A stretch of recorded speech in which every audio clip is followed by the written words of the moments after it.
Hey everybody, welcome to Think Twice, a channel where we discuss comic books, movies, and television, and draw some of your favorite characters. I'm your host, Kevin Hart, and today we'll be talking all about Supergirl.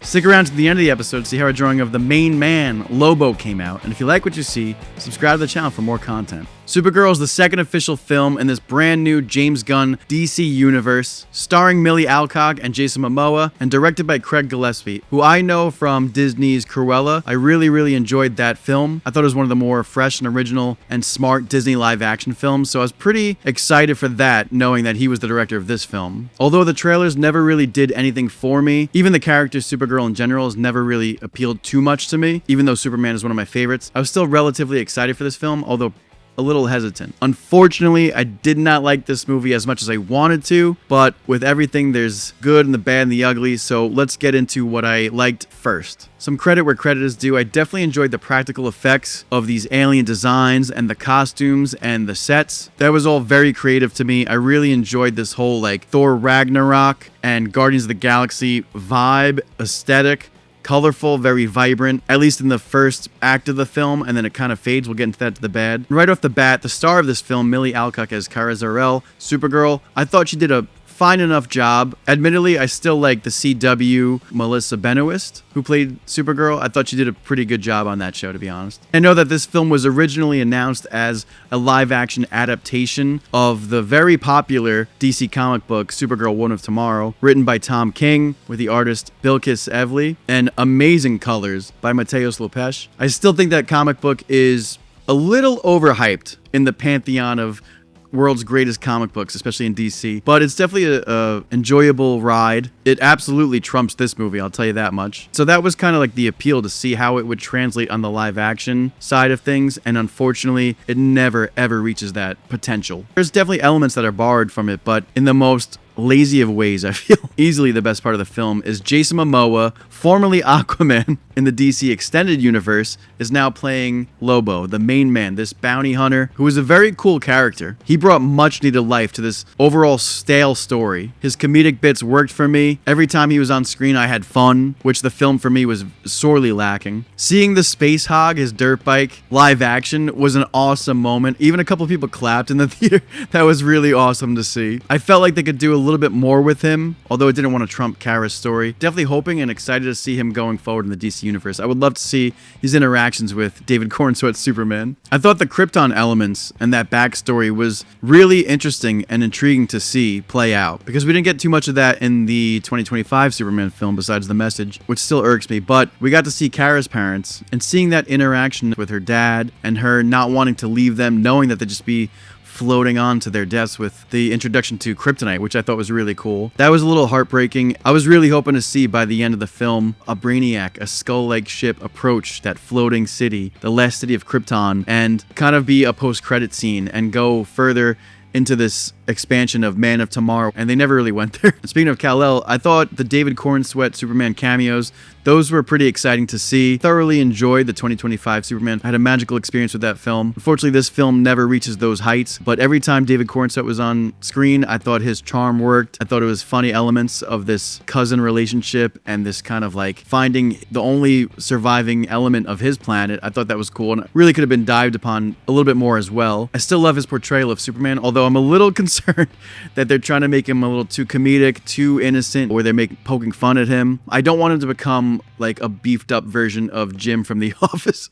I want Superman to remain Superman. The soundtrack was pretty cool, although the needle drops are pretty random. The song Call Me from Blondie is not even in the film, even though it's in every single trailer, which was pretty bizarre to me. And she's wearing a band t-shirt of Blondie in the film too. I thought all those elements were serviceable among a pretty boring and generic film, and that's where we'll get into the bad. This villain, Krem, which even in the comic books, again, he's pretty uninteresting and generic himself, but this was even worse. How he portrayed this character, the visuals of this character were all just so absurd and one-dimensional. Even my wife was poking fun of it, as from the beginning of this film, it kind of takes us right out. It's like you got this guy who's like, oh my god, Krem's here, he's gonna kill everyone, just give him what he wants. And then they hand him a piece of blueberry crumble pie. He's like, is that pie? And they give him this giant 12-inch blade, this knife. It's like, my wife was like, just give him a spoon. Cut him off a slice. You're inviting death upon your family. And then how the brother just did like a peekaboo and then got his head split open. It was so bizarre. It immediately took me out of the film. Within the first like 5-10 minutes of this film, I was already like, oh no, is this where we're going with this? Especially after axing Henry Cavill in the DC Extended Universe, which there was only a couple films that really were terrible. You gotta give us and deliver us something stronger than this. I feel like with the DC Extended Universe and now this James Gunn universe, it's like, we already got burnt pizza, and we're like, excuse me, my pizza's burnt.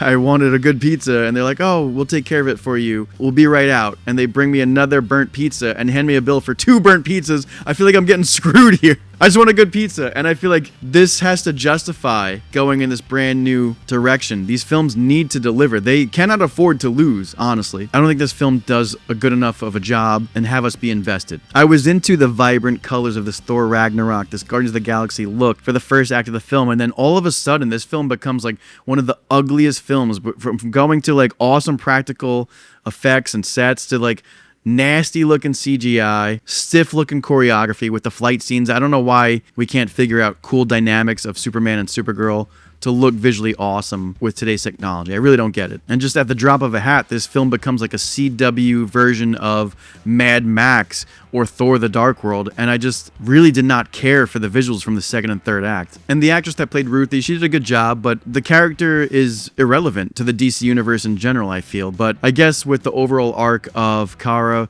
going from this jaded, cynical, careless character, she kind of just like kills for her and takes the brunt of that burden off of Ruthie's shoulders. So she doesn't really save the world, she saves her world, which I get. It's just confusing because at the end of the day, she still murders this guy.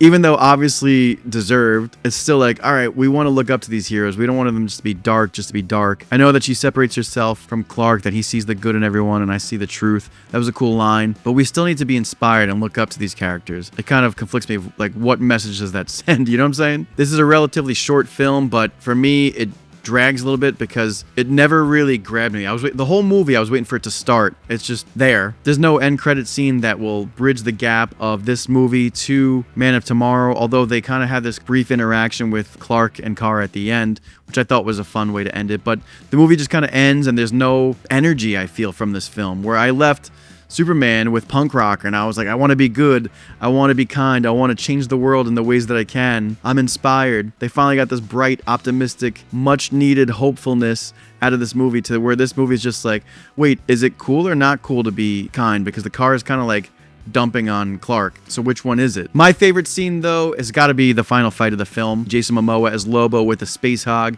taking out these like space pirates. Kara finally suiting up in her Supergirl outfit was really cool to see too, with these like slow motion action shots, which I thought were pretty cool, with like this acoustic rendition of Jimmy Eat World's The Middle. I thought it was very bizarre at first, but then it resonated with me after further review. I thought, I was like, all right, this is kind of a nice moment. She's saving this little girl's world. I got it. All in all, I think the bad unfortunately outweighs the good here. There's a few moments that resonated and clicked with me. A couple of cool visuals, but I think this movie is a painful rewatch, very ugly to look at, and very hard to invest in as a DC fan, sadly. I think you gotta come in swinging way harder for this. You gotta go for a home run each time, especially after axing the DCEU. You got some pretty pissed off DC fans. You gotta get this one right. This is your last chance. I'm gonna give this thing an unfortunate 6 out of 10. I just cannot see myself going back to the theater to rewatch this movie. I think it's a very poor live action adaptation of a pretty popular comic book. I think if they even just did that panel for panel, it would have been a much more entertaining film. What did you guys think about Supergirl? Let us know in the comments below. Anyways, that about wraps up today's episode of Think Twice. If you like this video, give it a thumbs up, comment below, and don't forget to subscribe to the channel for more content. We'll see you next time. Peace!